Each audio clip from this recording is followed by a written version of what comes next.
Bismillahirrahmanirrahim. Assalamualaikum warahmatullahi wabarakatuh. Alhamdulillah, summa alhamdulillah, wassalatu wassalamu ala rasulillah, amma ba'd.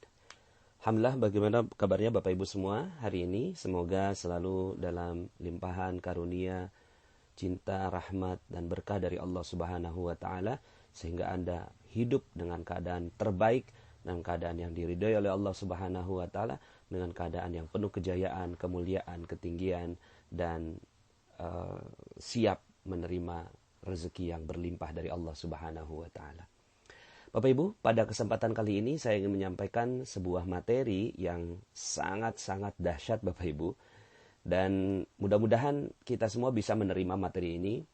Saya nggak gampang Bapak Ibu menyampaikan materi ini karena saya terus berlatih kepada diri saya sendiri, dan namanya ilmu Bapak Ibu ya. Jadi ini adalah ilmu yang mesti saya sampaikan, dan saya pun berlatih dengan sangat-sangat keras Bapak Ibu tentang ilmu ini ya. Dan ini adalah yang ke-29 ya, ilmu yang ke-29. Saya berharap sekali sebelum Anda melanjutkan ke materi yang ke-29 ini, Anda sudah mendengarkan materi-materi yang sebelumnya, karena materi-materi yang sebelumnya merupakan fondasi untuk sampai ke materi yang ke-29 ini. Jadi materi ini adalah materi yang sudah advance Bapak Ibu ya. Mungkin sedikit lebih tinggi dibandingkan dengan materi-materi yang sebelumnya. Dan mudah-mudahan saya mampu menyampaikannya dengan baik ya. Saya berdoa kepada Allah, Rabbi shrah li sadri wa yassir li amri wahlul 'uqdatam min lisani yafqahu qawli. Bapak Ibu, materi ini berjudul garis kebenaran ya, garis kebenaran. Apa itu garis kebenaran? Bapak Ibu, ini materi yang merupakan lanjutan dari materi cermin ajaib. Jadi kalau Anda sudah pernah mendengarkan materi cermin ajaib ya, bahwa ternyata seluruh kejadian-kejadian yang terjadi pada kehidupan kita itu hanyalah cermin Bapak Ibu ya, hanya cermin terhadap diri kita, bahwa yang perlu dirubah adalah diri kita dan bukan orang lain ya. Maka ketika kita mampu menjadikan seluruh kejadian yang berada dalam kehidupan kita ini adalah sebagai cermin, maka rezeki akan jauh lebih mudah datang. Nah, ini kelanjutan dari materi itu ya Bapak Ibu, untuk lebih dalam lagi kepada materi cermin ajaib, dan ini merupakan perisai rezeki Bapak Ibu. Jadi garis kebenaran ini membongkar perisai rezeki. Jadi sudah beberapa perisai-perisai yang saya bahas dalam kesempatan-kesempatan sebelumnya, dan perisai yang saya ingin bahas di kesempatan kali ini halus sekali Bapak Ibu, halus sekali. Tapi saking halusnya kita nggak menyadari Bapak Ibu ya. Saking halusnya ini, dan ini sering muncul Bapak Ibu. Dia seperti apa ya Bapak Ibu ya, seperti kuku, seperti rambut gitu ya. Kita potong muncul lagi gitu ya Bapak Ibu ya, kita potong muncul lagi ya. Dan ini halus sekali gitu ya. Ketika kita tidak menyadarinya, maka perisai ini dia seperti padang ilalang Bapak Ibu ya. Dia kalau nggak dibersihkan dia naik lagi, nggak dibersihkan dia naik lagi, sehingga akhirnya rezeki yang tadinya mau datang Bapak Ibu nggak jadi datang karena ada perisai ini ya. Dan saya kasih judul perisai ini dengan garis kebenaran ya. Oke, saya mulai Bapak Ibu ya, untuk menjelaskan tentang garis kebenaran ya. Mudah-mudahan saya juga berharap Anda berdoa kepada Allah, meminta agar mampu menerima materi ini dengan lapang dada, dengan yang terbaik dari Allah Subhanahu wa Ta'ala, agar rezeki kita setelah ini itu terbuka lebar. Jadi memang saya meyakini Bapak Ibu ya, saya meyakini seyakin-yakinnya, hakul yakin Bapak Ibu, ketika kita mampu menjalankan materi ini, maka rezeki itu dahsyat Bapak Ibu, luar biasa, berlimpah ruah datang kepada kita ketika kita mampu melakukan ini gitu ya. Cuma kalau kita nggak mampu melakukan materi yang ke-29 ini, ya pantas saja kalau rezeki kita ini tertahan Bapak Ibu ya. Utang nggak lunas, piutang nggak terbayar, proyek kok nggak jalan gitu ya. Pantas Bapak Ibu kalau seandainya kita tidak mau melakukan yang nomor 29 ini ya. Bismillah ya Bapak Ibu ya. Saya juga lagi latihan Bapak Ibu ya. Saya juga sedang latihan. Oke Bapak Ibu, ada banyak sekali penjahat, katakanlah ya, penjahat sebenarnya mereka bukan jahat Bapak Ibu, mereka baik gitu ya. Cuma pas aja gitu kan, mereka masuk penjara begitu ya. Nah, ketika ditanyakan kepada para penghuni penjara ini gitu ya, misalnya contoh Bapak Ibu ya, ada seorang pembunuh yang sudah membunuh 10 orang. Dia sudah membunuh 10 orang Bapak Ibu. Dia sudah bunuh 10 orang. Terus kemudian ketika ada yang wawancara, Pak pembunuh gitu ya, Pak X gitu ya, kenapa kok kamu tega banget gitu membunuh 10 orang gitu. Rata-rata dari para pembunuh berdarah dingin ini jawabannya unik Bapak Ibu ya. Jawabannya begini Bapak Ibu. Ya gimana saya nggak ngebunuh gitu ya. Gimana saya nggak ngebunuh? Saya sudah bikin garis gitu ya. Saya sudah bikin garis. Terus kemudian saya bilang, sesiapa yang melewati garis saya ini, maka saya akan tembak gitu ya. Terus kemudian ada satu orang yang lewat, saya tembak. Ada orang yang kedua lewati garis itu, saya tembak. Orang ketiga melewati garis itu, saya tembak. Sampai ada 10 melewati garis itu, ya saya tembak. Kan saya udah kasih tahu bahwa saya punya garis gitu ya. Ini garis saya, siapa yang ngelewatin garis saya, maka saya akan tembak. Sekarang pertanyaannya, siapa yang salah gitu. Jadi Bapak Ibu, kebanyakan para pembunuh berdarah dingin, para orang-orang yang dia melakukan kesalahan itu selalunya dia itu mengatakan bahwa saya sudah buat garis, tapi mereka yang melewati garis saya. Maka saya pantas dong kalau saya bunuh gitu kan. Terus kemudian uniknya lagi, orang seperti ini malah bertanya, siapa coba yang salah gitu. Coba kalau kamu jadi saya udah bikin garis, terus kemudian saya bunuh, siapa yang salah? Kita jadi kebingungan Bapak Ibu menjawab atau melihat fenomena ini gitu ya. Kok ya dia dengan mudahnya membuat garis kebenaran gitu Bapak Ibu. Garis kebenaran yang dia pahami. Mungkin garis kebenaran itu berupa, saya kan udah bilang kamu jangan masuk rumah saya. Nah, itu garis kebenarannya rumah. Saya kan udah bilang kamu jangan menghina saya. Oh berarti garis kebenarannya adalah penghinaan. Kan saya udah bilang gitu ya, ini adalah harta saya, kamu jangan ambil gitu kan. Nah ini garis kebenaran gitu ya. Nah Bapak Ibu, ini yang disebut sebagai garis kebenaran. Semua orang memiliki garis kebenarannya masing-masing Bapak Ibu ya. Semua orang memiliki garis kebenarannya masing-masing. Kita itu selalu melindungi diri kita Bapak Ibu. Selalu melindungi diri kita itu dengan garis kebenaran. Dan garis kebenaran ini sebenarnya juga relatif. Kita udah belajar, katakanlah misalnya kita belajar ilmu tajwid misalnya ya. Atau misalnya kita belajar ilmu matematik misalnya. Kita belajar ilmu matematik ya. 1 tambah 1 sama dengan 2. Berarti ini garis kebenaran Bapak Ibu. Kita udah tahu bahwa ini benar. Terus kemudian ada orang gitu kan yang bilang, loh 1 tambah 1 bukan 2, 1 tambah 1 3. Terus kemudian kita bilang, ya enggak lah 1 tambah 1 2 gitu. Terus kemudian orang yang di luar sana gitu ya, itu ngotot sekali gitu. Enggak 1 tambah 1 3 gitu. Kemudian akhirnya kita menggunakan garis kebenaran untuk menghukumi ini Bapak Ibu. Menghukumi ini. Kalau ini kita lebih mudah gitu kan. Kan kita tahu bahwa ini adalah kebenarannya. 1 tambah 1 ya sama dengan 2. Tapi bagaimana kalau seandainya kebenarannya itu adalah sesuatu yang relatif Bapak Ibu, ya. Kan saya udah bilang, saya mau istirahat gitu. Terus kemudian tiba-tiba ada orang yang bersuara tinggi, terus kemudian kita tembak orang yang bersuara tinggi itu. Kan saya bilang saya lagi istirahat gitu. Ini relatif sekali gitu kebenarannya. Cuma yang sering terjadi Bapak Ibu, akhirnya ini kebanyakan orang gitu ya, melakukan yang namanya garis kebenaran. Bukan hanya para penjahat itu sebenarnya gitu ya. Saya juga ketika mendapatkan materi ini Bapak Ibu, ini saya mendapatkan materi ini luar biasa. Saya baru paham, oh pantas saja gitu ada rezeki-rezeki saya yang tertahan. Karena saya merasa diri saya punya garis kebenaran Bapak Ibu. Dan saya pertahankan dengan kuat.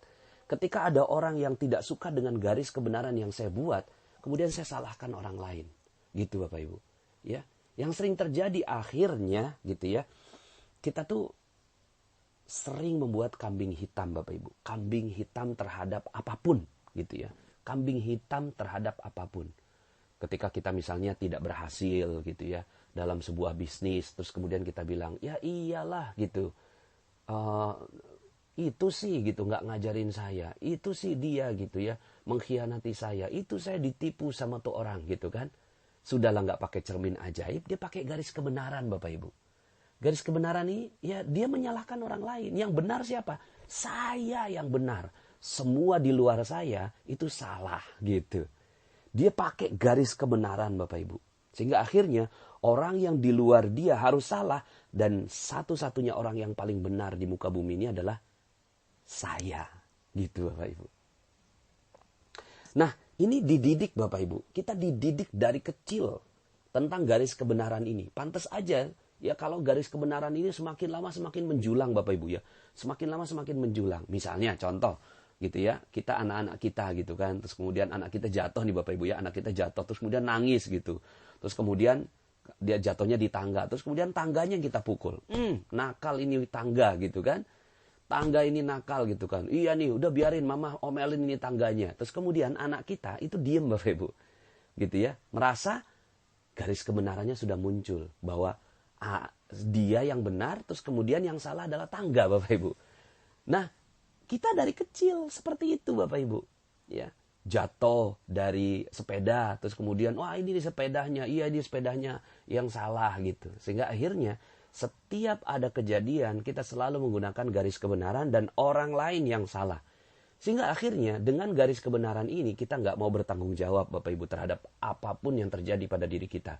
Kemudian kita selalu beralasan bahwa ada orang lain yang punya peran terhadap ketidakberesan dalam kehidupan kita. Ya. Kemudian kita selalu merasa benar sendiri Bapak Ibu dengan adanya garis kebenaran ini. Ya. Nah dampaknya Bapak Ibu, dampaknya terhadap garis kebenaran ini akhirnya seluruh masalah-masalah di kehidupan kita, coba perhatikan Bapak Ibu ya, saya juga akhirnya juga meneliti kesalahan-kesalahan saya Bapak Ibu ya.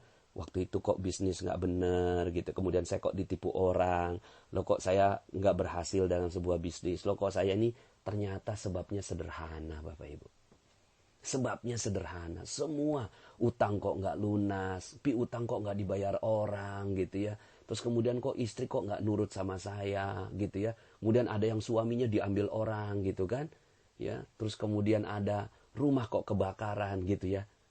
Hal-hal yang kayak gitu Bapak Ibu. Anak kok diculik orang, digangguin dan seterusnya. Ternyata cuma satu Bapak Ibu, cuma satu. Selain materi-materi yang kita sudah bahas dalam kesempatan-kesempatan sebelumnya, dalam kesempatan ini saya ingin menyampaikan bahwa ternyata kita seluruh masalah-masalah itu hadir karena kita pasang garis kebenaran kita Bapak Ibu. Pasang garis kebenaran, maka apa yang terjadi? Masalah muncul dan rezeki hilang Bapak Ibu. Ya, masalah muncul dan rezeki hilang.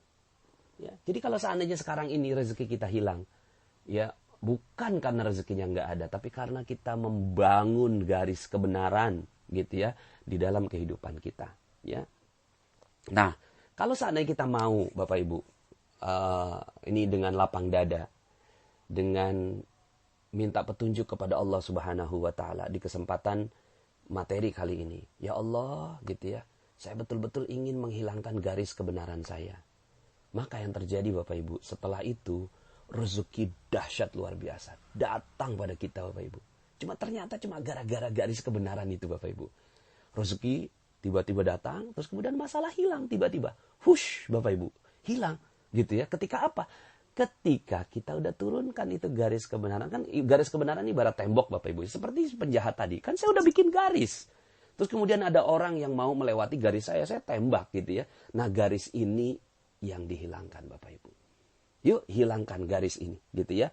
Maka setelah ini Bapak Ibu, setelah mendengarkan materi ini, kita punya prinsip yang berkebalikan Bapak Ibu dari prinsip yang selama ini kita pegang. Saya pun punya prinsip seperti itu. Ya setiap ada yang salah, selalu saya bilang begini prinsipnya Bapak Ibu ya. Saya benar, kamu salah. Gitu Bapak Ibu. Saya benar, kamu salah. Saya benar, kamu salah. Saya benar, kamu salah. Gitu ya. Ketika istri saya salah dalam membuat makanan, maka saya bilang, saya benar, kamu salah. Ya, ketika anak saya gitu kan menumpahkan gelas, maka saya bilang, saya benar, papa benar. Kan itu garis kebenaran. Kamu yang salah. Maka kita menyalahkan anak kita, gitu ya. Kemudian ketika di jalanan ada orang yang nyebrang, kemudian saya punya pakai prinsip Bapak Ibu, saya benar gitu ya, dan orang yang nyebrang itu salah gitu ya. Ketika ada kejadian yang tidak mengenakan gitu ya, misalnya apalah begitu ya, kemudian kita bilang saya benar dan orang itu salah. Nah Bapak Ibu, setelah mendengarkan materi ini, saya ingin menawarkan sebuah prinsip baru kepada Bapak Ibu semua ya. Prinsip itu adalah berkebalikan gitu. Prinsipnya kita balik Bapak Ibu. Saya salah dan kamu benar. Begitu Bapak Ibu. Saya salah, kamu benar. Saya salah, kamu benar. Saya salah, kamu benar Bapak Ibu. Ini prinsip yang akhirnya kalau Anda mau, kita semua mau menggunakan prinsip yang baru ini Bapak Ibu. Bahwa saya salah. Ketika istri bikin kopi kok pakai garam gitu ya. Terus kemudian pas lagi minum itu ngomongnya gini Bapak Ibu ya. Saya salah apa ya? Saya salah apa ya? Istri saya nggak mungkin salah. Istri saya pasti benar. Gitu ya. Saya salah apa ya? Sehingga akhirnya Bapak Ibu, dengan prinsip saya salah gitu ya. Kamu benar. Dibikinin kopi pakai garam Bapak Ibu. Malah dapetin rezeki. Rezeki itu berupa apa? Rezeki berupa pemahaman. Apa salahnya saya ya? Apa salahnya saya? Oh, kemarin itu ya, saya itu ngedorong orang gitu ya, di kereta. Terus kemudian, mungkin sekarang ini dampaknya, akhirnya garam masuk ke dalam kopi gitu.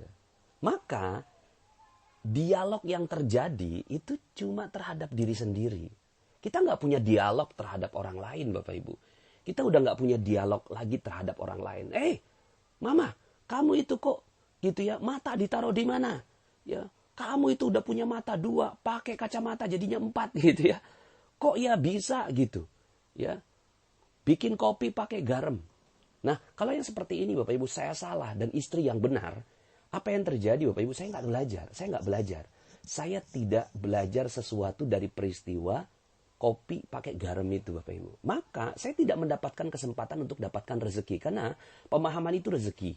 Ya, memahami sesuatu itu adalah rezeki Bapak Ibu. Setelah itu ya, pemahaman datang, rezeki datang Bapak Ibu. Berupa ya macam-macam rezeki itu datang. Gitu ya. Yang jelas rezeki itu pasti datang berupa apa? Berupa kedamaian, keharmonisan. Akhirnya ya sudah kita minum kopi itu pelan-pelan sambil senyum, ketawa Bapak Ibu ya. Sambil ketawa, iya ya saya salah ya. Oh iya ya saya salah di mana ini ya. Kemudian ya pelan-pelan lah kalau seandainya nggak sanggup ngabisin Bapak Ibu ya. Seandainya nggak sanggup ngabisin ya kopi itu dibuang lah gitu ya. Tanpa istri tahu. Maka yang terjadi adalah istri tidak merasa bersalah gitu ya. Terus kemudian tidak terjadi percekcokan ya. Kemudian ya mungkin akhirnya gelasnya itu selamat tidak pecah gitu ya. Coba kalau seandainya yang terjadi adalah marah-marah mungkin pecah gitu. Maka rezeki jadi hilang. Jadi ternyata Bapak Ibu, seluruh masalah-masalah itu muncul itu cuma gara-gara satu hal. Karena kita punya prinsip. Saya benar dan kamu salah. Sekarang kita balik Bapak Ibu. Saya salah, kamu benar. Saya salah, kamu benar. Saya salah, kamu benar. Akhirnya Bapak Ibu ya. Ini kalau Anda berkenan betul-betul Bapak Ibu, pakai ilmu ini Bapak Ibu, akhirnya kita bisa mengucapkan kata-kata seperti ini Bapak Ibu. 70 kali sampai 100 kali Bapak Ibu. Ngomongnya gini, saya salah, saya salah, saya salah, saya salah, saya salah. Gitu Bapak Ibu ya. Saya salah, saya salah, saya salah, saya salah. Setiap ada apa, saya salah, saya salah, saya salah. Saya salahnya di mana? Salah apa? Saya salah, saya salah, saya salah. Gitu Bapak Ibu ya. Jadi akhirnya ya ilmu ini membuat kita akhirnya selalu mengucapkan saya salah, saya salah, saya salah. Pak Nas, kalau kayak gitu gimana nantinya? Ya kita nggak punya kepercayaan diri gitu. Mungkin akhirnya ilmu ini berbeda Bapak Ibu. Karena saya mengambil dari manusia terbaik Bapak Ibu. Saya renung-renungkan gitu ya. Manusia terbaik di muka bumi ini. Manusia termulia yang dipuji oleh Allah Subhanahu wa Ta'ala. Bahkan seluruh makhluk itu menghormati dan memuliakannya. Namanya Nabi Muhammad Sallallahu Alaihi Wasallam. Beliau selalu mengucapkan, saya salah, saya salah, saya salah, saya salah, saya salah, saya salah. 70 sampai 100 kali Bapak Ibu. Apa kurangnya Nabi? Apa kurangnya beliau sudah diangkat menjadi Nabi, Rasul, paling mulia di seluruh Nabi dan Rasul yang sebelumnya sudah diciptakan oleh Allah Subhanahu wa taala. Ya. Kemudian wa innaka la'ala khuluqin azim. Dikasih dikasih jabatan tertinggi. Wa innaka la'ala khuluqin azim. Sesungguhnya akhlak kamu itu adalah akhlak yang paling mulia. Gitu. Terus kemudian wa innaka la'ala in huwa illa wahyu yuha. Sesungguhnya tidak ada yang kamu ucapkan ya Rasulullah kecuali wahyu. Maka Bapak Ibu, kalau kita yang dapat begitu Bapak Ibu ya, kalau kita yang dapat predikat begitu, dimuliakan di atas malaikat, dimuliakan di atas seluruh manusia yang lain, ya, di atas para nabi dan rasul yang lainnya, terus kemudian akhlak kita yang paling mulia, terus kemudian kata-katanya wahyu Bapak Ibu, terus kemudian ditimpuk orang gitu ya. Ditimpuk orang, tuk gitu ya. Kita ngomongnya gimana Bapak Ibu? Kalau kita pakai prinsip saya benar, kamu salah. Rasulullah punya dalil yang kuat Bapak Ibu untuk mengucapkan bahwa saya benar dan kamu salah. Ya. Punya Bapak Ibu. Kenapa? Dalilnya kuat. Kalau kita kan nggak punya dalil. Oh kita nggak punya dalil aja kita ngomong saya benar gitu ya. Lah Rasulullah punya dalil Bapak Ibu ya. Rasulullah punya dalil yang kuat sekali gitu. Hujah yang kuat sekali. Tapi ketika beliau ditimpuk di sebuah jalan gitu ya. Terus kemudian Rasulullah tuh ketika ditimpuk diem Rasulullah tuh. Saya mencoba merenungi apa yang dilakukan oleh Rasulullah. Mungkin pada saat itu Rasulullah mengatakan demikian Bapak Ibu. Saya salah. Salahnya di mana ya? Salahnya di mana ya? Mungkin karena kalimat saya dalam dakwah ini kurang halus kali ya. Mungkin saya menyinggung dia kali ya dalam dakwah ini. Mungkin dia tersinggung kali dengan perbuatan saya. Akhirnya saya ditimpuk gitu ya. Ditimpuk Bapak Ibu. Ya. Di sebuah jalan ditimpuk. Rasulullah diam Bapak Ibu. Hari kedua Rasulullah lewat jalan itu lagi. Ditimpuk lagi. Rasulullah tidak mengatakan, kamu salah. Saya ini Nabi. Enggak Bapak Ibu. Tapi kemudian, oke. Ini melakukan cermin ajaib Bapak Ibu ya. Terus kemudian tidak ada garis kebenarannya. Garis kebenaran. Akhirnya dia punya prinsip. Rasulullah SAW. Saya salah dan dia benar. Hari ketiga ditimpuk lagi Bapak Ibu. Ya. Sampai hari keempat Rasulullah nungguin loh. Kok nggak ada yang nimpuk gitu ya. Kadang nggak ada yang nimpuk gitu. Rasulullah tanya mana orang yang biasa nimpuk saya. Gitu ya. Lagi sakit ya Rasulullah. Rasulullah datang. Dan akhirnya orang itu disembuhkan oleh Rasulullah SAW dan masuk Islam. Bapak Ibu coba kalau seandainya pada saat itu Bapak Ibu ya. Kemudian ketika datang. Terus kemudian orang itu nimpuk. Kemudian kamu nggak ngerti apa ya? Aku ini Nabi. Kualat kamu ini. Kata-kata saya betua. Nanti kamu jadi kodok gitu ya. Misalnya gitu ya. Kalau kita jadi Rasulullah itu mungkin itu yang keluar. Mungkin itu yang keluar kalau kita jadi Rasulullah SAW. Gitu ya. Terus kemudian akhirnya apa yang terjadi? Itu orang bukannya masuk Islam. Itu orang bukannya ya dapat hidayah. Malah benci sama kita. Ketika Rasulullah SAW dakwah ke Taif. Terus kemudian Rasulullah ingin mencari tempat hijrah di sana. Ditimpukin Bapak Ibu, ditimpukin. Ya, ditimpuki sama anak-anak, dibilangin Muhammad gila, Muhammad gila, Muhammad gila, sambil ketawa-ketawa itu anak-anak gitu kan. Terus kemudian disorakin sama bapak-bapak, ibu-ibunya itu di pinggir-pinggir rumah. Kemudian ya udah ayo lemparin. Sampai Rasulullah berdarah Bapak Ibu ya. Rasulullah berdarah berhenti di bawah kebun anggur. Terus kemudian Rasulullah SAW itu lagi beristirahat, lagi mungkin ngurut-ngurut gitu ya lukanya. Terus tiba-tiba Bapak Ibu ya datang malaikat ya akhsyabain ya malaikat yang menjaga dua gunung. Ya Rasulullah ya saya nggak rela ngelihat kamu diginiin. Apa sih timpakan aja ini gunung ini kepada mereka, hancurin. Tapi Rasulullah SAW punya prinsip Bapak Ibu ya. Punya prinsipnya tuh apa? Oke, gitu ya. Saya salahnya di mana ya? Gitu Bapak Ibu ya. Malah Rasulullah bilang, saya berharap suatu saat gitu ya, mereka ada yang mendapatkan hidayah dari Allah Subhanahu wa taala. Akhirnya malah Rasulullah mendoakan kebenaran buat mereka dan Rasulullah mengintrospeksi apa yang salah dari cara saya. Tapi ya sudah gitu. Setelah itu Rasulullah ya tetap berjalan. Maka Bapak Ibu ya, kalaulah manusia paling mulia saja mengucapkan saya salah 70 sampai 100 kali ya. bahwa aku mengucapkan istighfar itu 70 sampai 100 kali. Istighfar itu kan apa ya Bapak Ibu? Astagfirullahalazim, ampuni saya. Lah kalau nggak ngucapin astagfirullah kalau nggak ngaku salah. Gitu kan? Jadi kita nih ngucapin astagfirullah, tapi ngomongnya gini Bapak Ibu ya. Astagfirullah itu anak bandel banget. Astagfirullah itu anak bandel banget.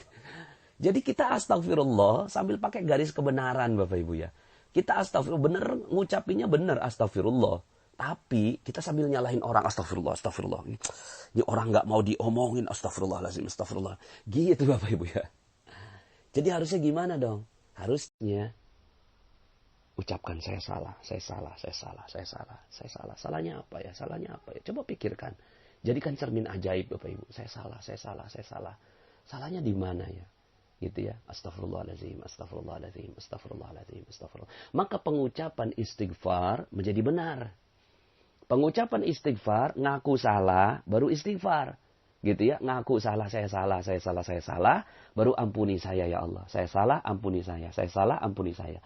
Maka Bapak Ibu, saya sih ingin menawarkan Bapak Ibu ya, untuk kita menggunakan prinsip ini Bapak Ibu. Ya, makanya ini prinsip saya salah, orang lain benar. Karena sebenarnya di luar kita itu adalah wujudnya Allah Bapak Ibu. Di luar kita semuanya adalah wujudnya Allah. Terserah apakah bentuknya itu kita ditimpuk orang, dihina orang, kemudian dilecehkan orang, ya, itu adalah bentuk Allah ingin kasih tahu ke kita, gitu. Mungkin kita dijambret sama orang, gitu ya, diambil uang kita sama orang, terus kemudian kita langsung ngomongnya, oke, saya salah, itu sih jambret benar gitu. Sebenarnya bukan jambret yang benar Bapak Ibu ya, tapi perilaku Allah yang ngambil uang kita itu pasti benar Bapak Ibu, pasti benar. Karena tidak ada yang terjadi di luar kehidupan kita kecuali adalah wujudnya Allah. Tidak ada yang terjadi di luar kehidupan kita kecuali wujudnya Allah. Maka yang namanya Allah Al-Haq. Benar, maha benar. Maka semua yang ada di luar kita benar. Siapa yang salah? Dalam diri kita. Saya salah, saya salah, saya salah. Oke, saya salahnya di mana? Kok saya dijambret orang ya gitu ya. Saya salahnya di mana? Apa salah saya? Akhirnya Bapak Ibu, dengan prinsip saya salah ini, kita lagi menarik rezeki Bapak Ibu. Kita sedang menarik pemahaman, sedang menarik ilmu Bapak Ibu, sedang menarik sebuah pengetahuan Bapak Ibu. Ya, akhirnya ini yang terjadi. Kita sedang menarik sesuatu. Tapi kalau kita bilang saya benar, loh itu jambret, jambret itu salah, dasar jambret. Apa yang terjadi Bapak Ibu? Ya, yang terjadi akhirnya kita merusak terumbu karang Bapak Ibu. Kemudian cermin ajaib kita nggak pakai Bapak Ibu. Ya, kemudian ya perisai rezekinya itu meningkat dengan tinggi Bapak Ibu. Maka apa yang terjadi? Seluruh rezeki hilang dari sisi kita. Nah kalau kita dijambret gimana? Ya kalau dijambret ya kita bilang oke, saya salah. Jadikan ini alat introspeksi Bapak Ibu. Saya salah, saya salah, saya salah, saya salah, saya salah. Apa salahnya saya ya? Apa salahnya saya? Oh, mungkin karena gitu, ya. Terlalu mencolok itu tasnya, tas baru. Oh, mungkin karena terlalu cinta sama tuh tas. Oh, mungkin karena itu ada uang yang enggak ya halal yang saya terima. Oh, ya mungkin karena saya pernah ngomeli anak saya gitu. Oh, ya karena pernah gitu ya. Gitu Bapak Ibu. Sehingga akhirnya kita punya dapat sekali Bapak Ibu menyerap banyak sekali energi gitu ya terhadap diri kita ketika kita salah. Nah, perkara setelah itu kemudian kita datang ke polisi, Pak polisi tolong dong bantuin saya ini saya dijambret orang gitu ya. Itu perkara berbeda, itu jadi amal soleh. Niat kita supaya itu orang menjadi orang yang jauh lebih baik. Itu tapi hatinya Bapak Ibu, hatinya kita selalu mengatakan saya salah. Nah sekarang Bapak Ibu, yuk sama-sama kita gunakan prinsip ini Bapak Ibu. Prinsip saya salah, kamu benar. Coba Bapak Ibu pakai di keluarga. Gitu ya. Pakai di keluarga. Gimana cara pakai di keluarga? Ketika konflik suami istri Bapak Ibu. Maka coba masing-masing itu ngomong saya salah, kamu benar. Saya salah, kamu benar. Bapak Ibu, kalau itu yang terjadi kira-kira jadi berantem gak Bapak Ibu ya? Nggak jadi Bapak Ibu. Semua masalah keluarga. Semua masalah keluarga itu dimulai dari masing-masing menganggap dirinya benar. Gitu. Nah kalau sudah kayak gitu ya. Sudah kayak gitu. Maka apa yang terjadi? Yang terjadi rezeki nggak datang Bapak Ibu. Saya pernah waktu itu ya. Saya satu ketika gitu ya. Saya lagi ada urusan di Jakarta. Kalau di Jakarta ini enak naik kereta Bapak Ibu ya. Di kereta itu biasa udah ada kartunya, jadi saya udah punya kartu terusan Bapak Ibu ya. Sehingga akhirnya saya ambil aja dengan pede, bawa tas, bawa dompet gitu kan, langsung pergi ke kereta Bapak Ibu ya. Ya bisalah masuk kereta. Pas nyampe di tempat tujuan, saya langsung pesen Gojek Bapak Ibu ya. Saya pesen Gojek, terus kemudian Gojeknya datang gitu. Terus kemudian saya mencoba merogoh-rogoh kantong saya Bapak Ibu ya. Dan dompet saya lihat, loh kok di dompet nggak ada uang sama sekali Bapak Ibu ya. Nggak ada uang sama sekali di dompet saya Bapak Ibu ya. Terus kemudian, ya Allah, itu istri Bapak Ibu sebelum saya berangkat itu nguras dompet saya Bapak Ibu ya. Dompet saya dikuras, dia belanja Bapak Ibu. Saya tanyain, Mi, kamu ini dompet uangnya dikemanain? Iya aku ambil semua Bi, maaf ya Bi. Gitu. Ya Allah, pas banget tuh ATM lagi dibawa sama dia Bapak Ibu ya. Jadi akhirnya saya tuh di dompet nggak ada uang, nggak ada ATM Bapak Ibu. Ya. Nah apa yang saya lakukan pada saat itu? Saya tarik napas Bapak Ibu ya. Terus kemudian saya pakai prinsip ini. Oke, saya salah gitu ya. Saya akui, saya bilang ya, Mi gitu ya. Ya salah Mi, saya salah Mi, saya salah Mi. Kamu yang benar gitu ya. Nah dia istri saya juga akhirnya, oh iya maaf Bi, maaf ya Bi. Gimana jadinya Bi, gimana? Dia nanya-nanya saya terus, bentar. Aku cari ide dulu saya bilang gitu kan. Ya Allah, masa iya sih saya minta tolong sama tukang ojek untuk nggak bayar. Kayaknya rasanya ya nggak bener gitu ya Bapak Ibu ya. Akhirnya saya coba rogo-rogo, ngeliatin di dompet saya, siapa tahu di tas saya, siapa tahu masih ada uang nyelip Bapak Ibu ya. Ternyata bener Bapak Ibu, alhamdulillah ada uang nyelip gitu ya. Ada uang nyelip yang akhirnya saya bisa bayar itu tukang Gojek Bapak Ibu. Coba. Kalau seandainya pada saat itu saya pakai prinsip saya benar, kamu salah. Siapa yang salah dalam kondisi ini Bapak Ibu? Jelas-jelas yang salah istri saya. Yang benar siapa? Ya saya. Itu jelas Bapak Ibu fakta.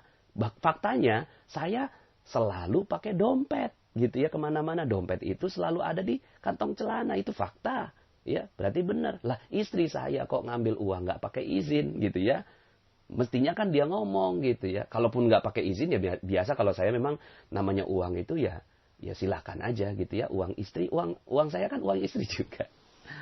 Tapi Bapak Ibu pada saat itu saya bersedia mengambil kesempatannya. Karena ini adalah bungkus permen Bapak Ibu ya. Ini bungkus permen, maka saya pakai. Oke, saya salah.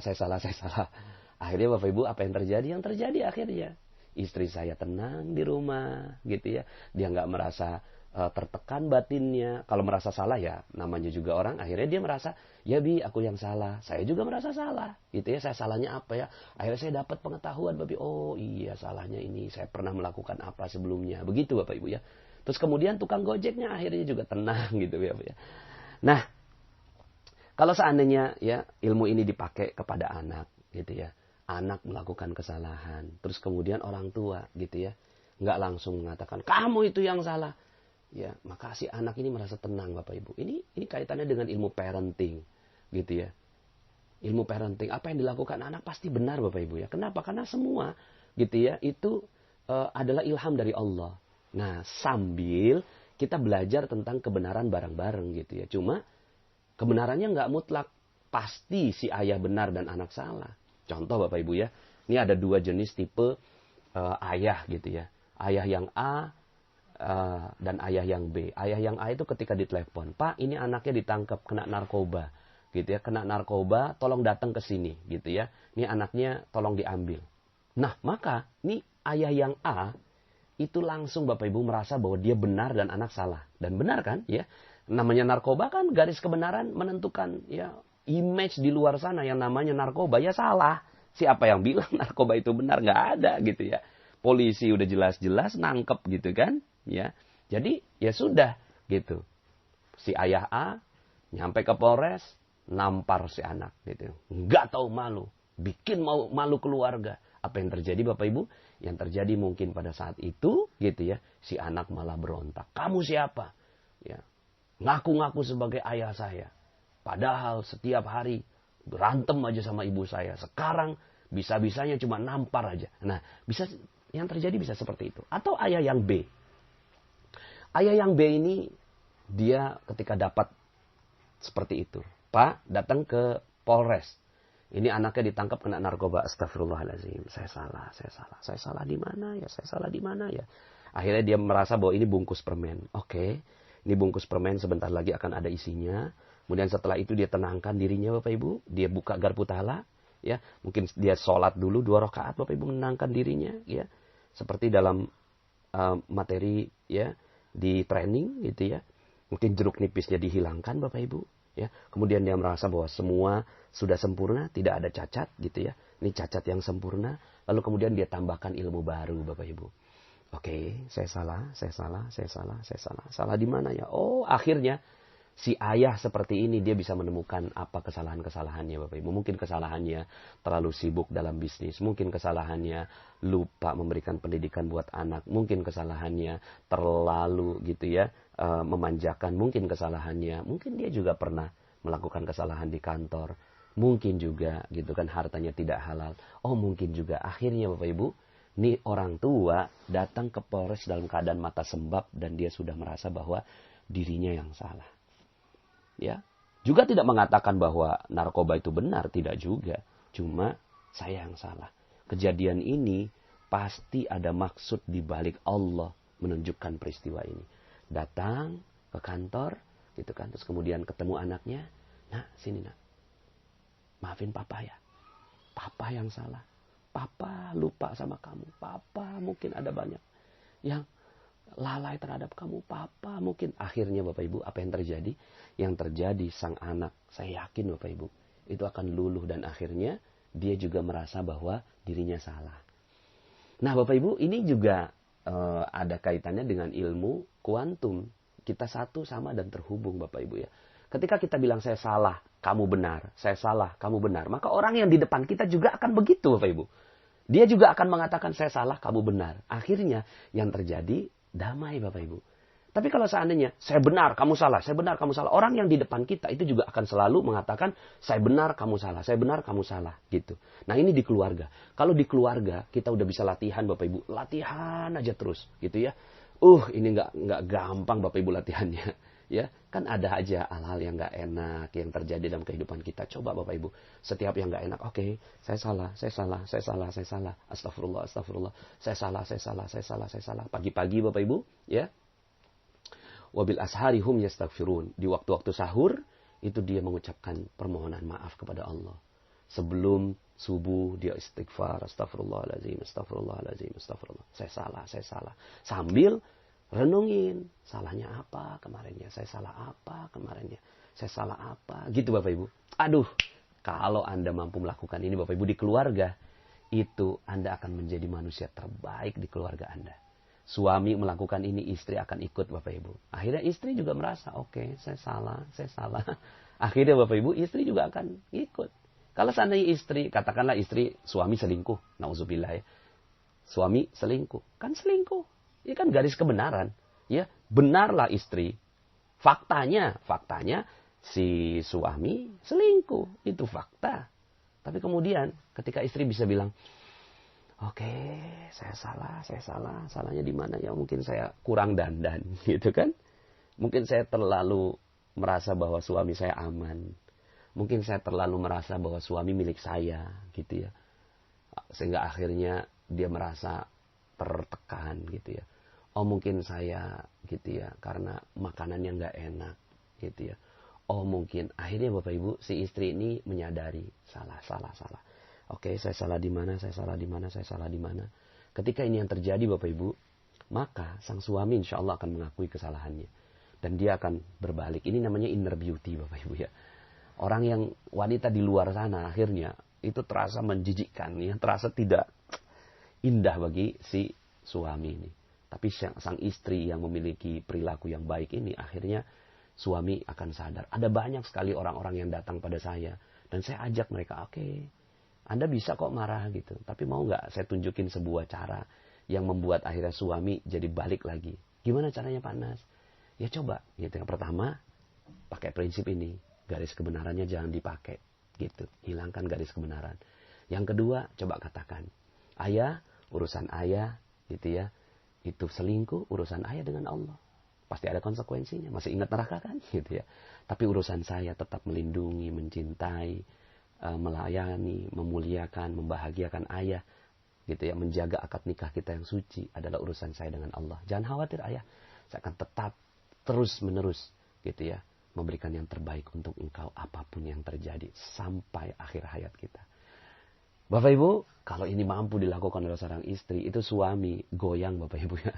Suami goyang akhirnya balik lagi. Nah, ini di keluarga Bapak Ibu. Di dunia kerja juga begitu. Bos ngomelin gitu ya.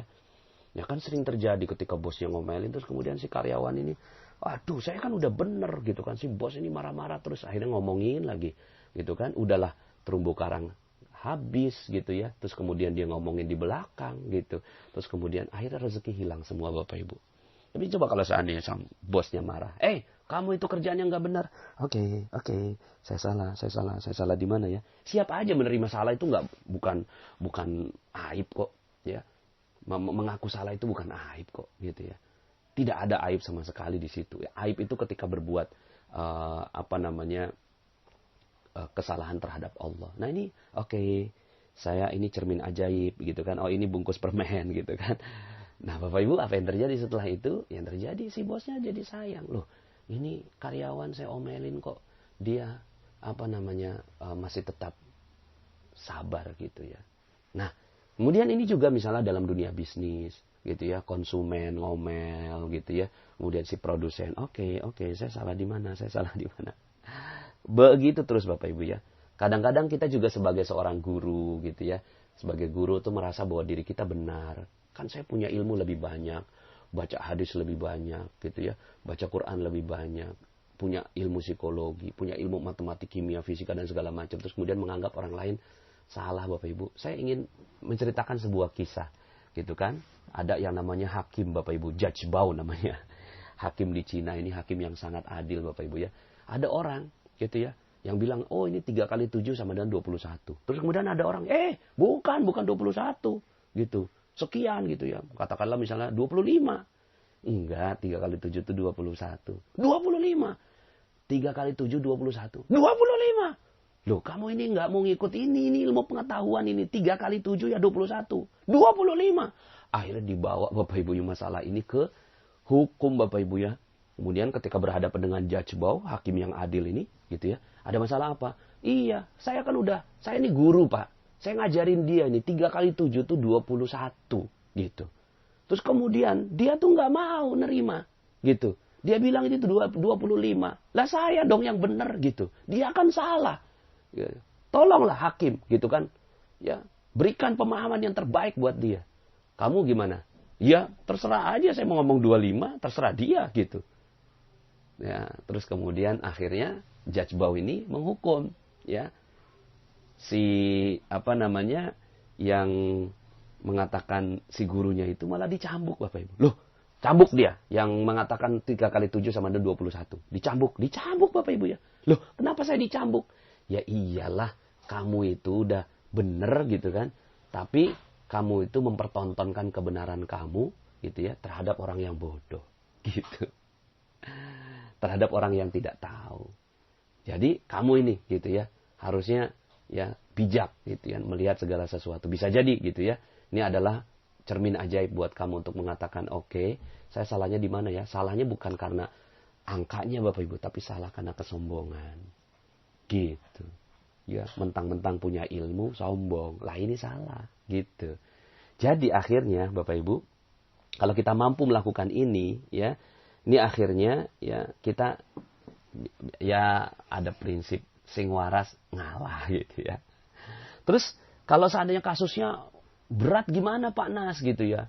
Kasus contoh misalnya ya, sekarang ini saya lagi rame-rame masalah Ahok ini misalnya gitu ya. Masa iya benar si Ahok itu gitu kan. Saya salah, dia benar. Saya salah, dia benar. Saya salah, dia benar. Bapak Ibu, untuk masalah Pak Ahok ini gitu ya. Untuk masalah Pak Ahok ini ya. Ya sudah gitu ya. Kita sing waras ngalah. Gitu ya. Sing waras ngalah. Kita ngomong oke, saya salah. Salahnya di mana ya? Salahnya apa? Salahnya karena kita nggak belajar Quran. Akhirnya ada orang yang gitu ya, ngulik-ngulik Al-Quran, kita baru protes. Lah kemarin kemana aja kok nggak baca Quran? Salahnya apa? Salahnya karena masjidnya kosong. Salahnya apa? Salahnya karena kita ini nggak bersatu gitu. Salahnya apa? Karena kita males sehingga akhirnya orang-orang yang merasa punya uang merasa ngomong apa aja gitu. Salahnya apa? Oh, banyak-banyak Bapak Ibu. Kita bisa banyak belajar dari kasus Pak Ahok ini Bapak Ibu. Terus apakah dia benar? Ya enggak juga. Tapi kejadian Pak Ahok ini pasti benar. Kejadiannya gitu ya. Karena itu semua kejadian, itu semua didesain oleh Allah Subhanahu wa taala. Terus kita gimana? Ya, gitu ya. Kalaupun masuk penjara itu semata-mata hanya untuk membuat tenang, terumbu karang tidak bergejolak gitu Bapak Ibu ya. Cuma itu aja. Cuma kita nggak boleh benci gitu ya. Ya nanti ini dalam materi yang lain ya tentang sebenarnya terumbu karang ini kita mesti jagain pelan-pelan karena kita satu sama dan terhubung dengan Pak Ahok itu ya. Walau bagaimanapun kita di dunia kuantum itu satu sama dan terhubung. Mau gimana lagi gitu ya. Akhirnya apa yang terjadi ketika kita ngomong saya, maka dia Bapak Ibu ya. Ketika dia ngomong dia, itu saya. Siapa yang menistakan Al-Quran gitu. Nggak ada kok, ini kan cuma kekeliruan, kesalahpahaman. Terus gimana? Ya mudah-mudahan masalah ini bisa selesai dengan baik. Terus kemudian kitanya banyak-banyak introspeksi. Oke, saya salah. Terus Pak Ahoknya nggak introspeksi, ya itu urusan dia. Gitu ya. Itu urusan dia. Rezeki itu urusan masing-masing Bapak Ibu ya. Ya udah pokoknya kita nih yang penting sekarang rezeki kita selamat dulu. Ya, kalaupun seandainya demo ya demo yang baik gitu ya.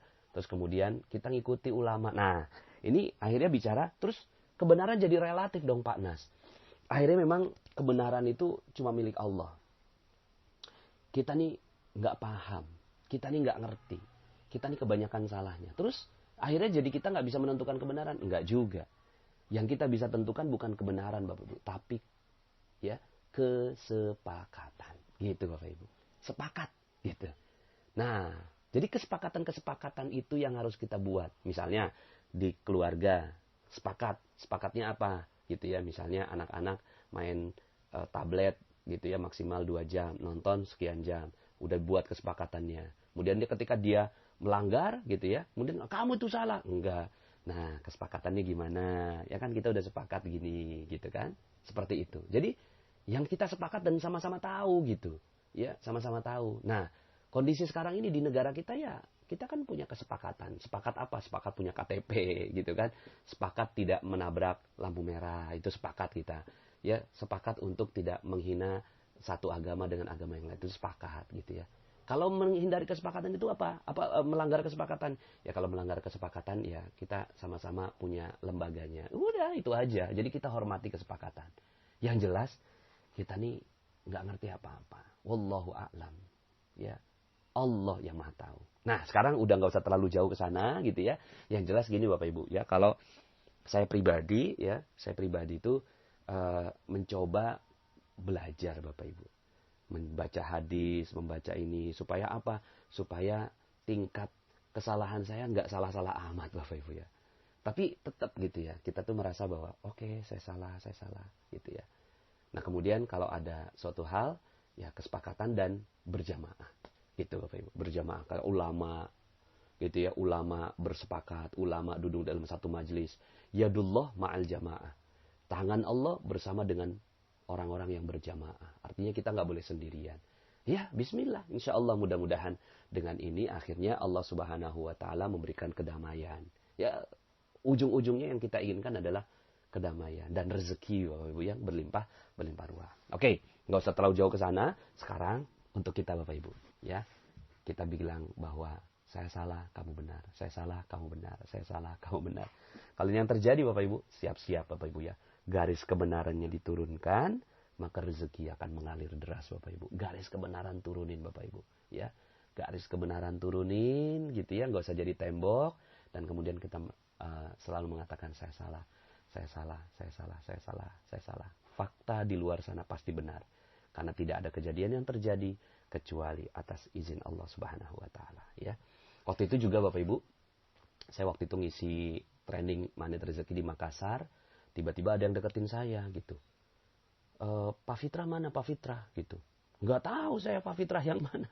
Saya nggak kenal ini saya nggak tahu Pak Fitra kayaknya nggak kesini, saya bilang gitu kan. Nah, terus kemudian saya sibuk mencari pengurus gedung Bapak Ibu ya. Karena acara udah mau mulai gitu ya.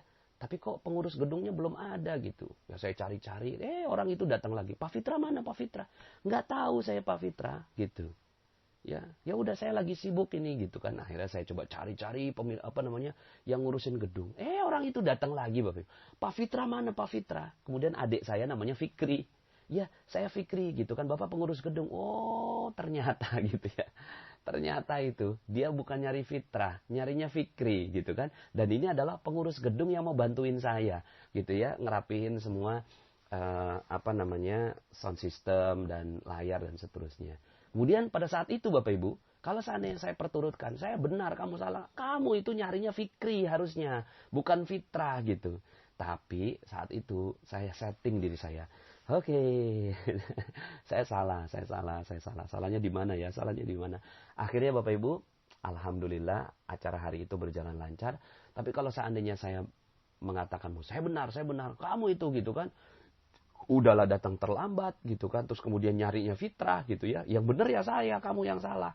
Yang terjadi Bapak Ibu, mungkin saya ngisinya jadi nggak nyaman, jadi nggak enak gitu kan. Ruangan itu jadinya nggak nyaman dengan kata-kata saya. Akhirnya rezeki tidak datang dan berlimpah pada saya. Jadi Bapak Ibu, siap ya. Nah ini materinya tidak mudah Bapak Ibu, saya paham ya. Yuk sama-sama turunkan dulu garis kebenarannya. Latihan dulu di keluarga gitu ya. Ketika kita mampu mengatakan saya salah, kamu benar. Saya salah, kamu benar. Ada hal-hal yang nggak enak, Bapak Ibu jadikan semua peristiwa cermin. Lalu kemudian katakan gitu ya. Saya salah dan kejadian ini pasti benar adanya. Dan jadikan ini sebagai sebuah introspeksi. Kemudian sering-seringlah setiap hari mengucapkan istighfar gitu ya. 70 sampai 100 kali. Ya, terutama di waktu-waktu sebelum subuh itu mengucapkan ya astagfirullahalazim, saya salah, ya Allah saya salah, ya Allah saya salah. Salah apa? Saya Allah minta petunjuk, saya salahnya di mana? Minta petunjuk, saya salahnya di mana? Kalau ini yang terjadi Bapak Ibu, maka insya Allah rezeki akan mengalir dengan derasnya kepada Anda semua. Sebagaimana firman Allah Subhanahu wa taala, faqultu astaghfiru rabbakum innahu kana ghaffara. Udah, ngomong aja salah. Maka Allah Maha Pengampun, ya. Maka kata Allah, yursilis sama'a 'alaikum midrara, akan diberikan rezeki yang berlimpah ruah berupa hujan dari atas langit dengan deras kepada kamu. Wa yumdidkum bi amwal, gitu kan? Akan ditambahkan harta-harta, wabanin, anak-anak, ya. Wa yaj'al lakum jannat, akan diberikan kebun-kebun, rezeki-rezeki di antara sekitar kamu. Wa yaj'al lakum anhara, kamu enggak perlu ngurusin kebun kamu, itu ada sungai yang mengalir di samping kanan kirinya, gitu ya. Nah ini ada dalam surat Nuh Bapak Ibu ya. Jadi istighfar itu adalah garis kebenaran Bapak Ibu. Hilangkan garis kebenarannya. Akui bahwa kita salah dalam segala kejadian. Dan siap untuk selalu belajar dalam segala sesuatu. Terima kasih. Mohon maaf atas segala kekurangan. Semoga materi ini bisa memberikan manfaat untuk Anda semua. Ya, terima kasih. Billahi taufiq wal hidayah. Saya Nasrullah, sampai jumpa dalam kesempatan audio berikutnya. Assalamualaikum warahmatullahi wabarakatuh.